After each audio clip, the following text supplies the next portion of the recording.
Hi, I thought I might talk about a technical topic, but then I thought, no, I'm going to talk about why I love books and share a few personal stories about books that have affected my life. Now, you might, of course, start by thinking about the kinds of books I publish. And they are, in fact, an important kind of book. These books are an example of what Alfred Korzybski called time binding. That is the ability of language to capture knowledge and pass it from mind to mind. It's an incredible thing. How amazing. Our civilization depends on that. But Korzybski also pointed out that language is a map. And he said the map is not the territory. The maps that we make of the world can often lead us astray. And that's why books and literature can help us to see more deeply into whether they're correct maps. So when a poet like Wallace Stevens says a poem searches the possible for its possibleness, he's talking about this ability of us to use language to describe the world more accurately. Take fiction, too. This is a wonderful love story set against the backdrop of 19th century America. Read a line like this. The smallness and the meanness of the towns is a testament to the courage it took to put them there. All of a sudden, you see something you didn't see before. That's exactly what Edwin Schlossberg was talking about when he said the skill of writing is to create a context in which other people can think or feel or see.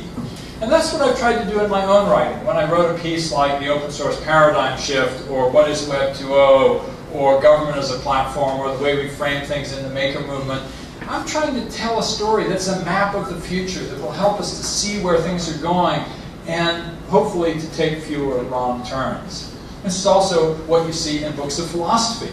Look at this. The Way of Life according to Lao Tzu. Rid of formalized wisdom and learning, people would be 100-fold happier. Sounds like a recipe for an unconference. Rid of legalized profiteering, people would have no thieves to fear. Sounds like good advice for the music industry and the movie industry.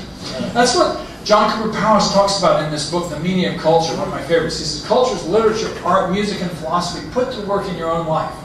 Let me give you a concrete story. When I was 16 years, or 15 maybe, I went and swam in this swimming hole up in the north of England. But it wasn't just any swimming hole. Because I was reading this historical novel called The Golden Warrior. It was the headwaters of the River Derwent that ran red with blood when Harold, the last of the Saxon kings, fought off his brother before going down to fight with William of Hastings.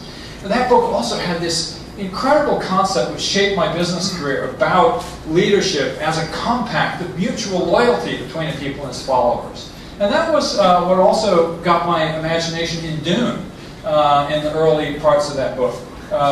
Dune, of course, also is a book about the future, a powerful sense of the dangers of predicting that future, how you can start to try to lock in futures. And so I've tried in my own career to think about how you unfold into other futures. I wrote a book about Frank Herbert, the first book I ever wrote, and I said in the beginning that one of the most essential human strengths is the ability to dance on the edge of the unknown. And in my career, I've tried to have these maps that are at the edge. Now, this book, Islandia, I love this book. It was one that shaped my move to Sebastopol, to live out in the country, to have, it's a utopian novel, that led me to try to build a company that wasn't just about the frenzied search for profit. Or this book, Hit Me Like a Bolt of Lightning, led me to change my life. There's a line in there, given that we can live only a small part of what there is in us, what happens to the rest? It's about a guy who changes his life in middle age, which is something I did. But it's not just big things, it can also be small things. I have a corn on my right foot, and every time I see that little scab of callus, I think, maybe I have Mexstrom's disease. And if you read Space Plague when you were a kid, maybe that thought would occur to you too. This book, another favorite, reminded my own daughter. It's about an orphan girl adopted by an elderly brother and sister in Prince Edward Island because they wanted a kid to help them with their chores. They get a girl by mistake instead of a boy, and in the movie version, the sister says, "A girl, what use can she be to us?" And Richard Farnsworth, the brother, says, "I was thinking maybe we could be of some use to her." And I think of that all the time when I'm trying to create value for other people. Or look at this wonderful painting by Delacroix, which is also treated by Rilke in his poem, The Man Watching. It's about Jacob wrestling with the angel. He knows that he can't win, but it makes him stronger. And I used that poem in a talk I gave to inspire geeks to work on stuff that matters. The poem goes something like this. What we fight with is so small, and when we win, it makes us small.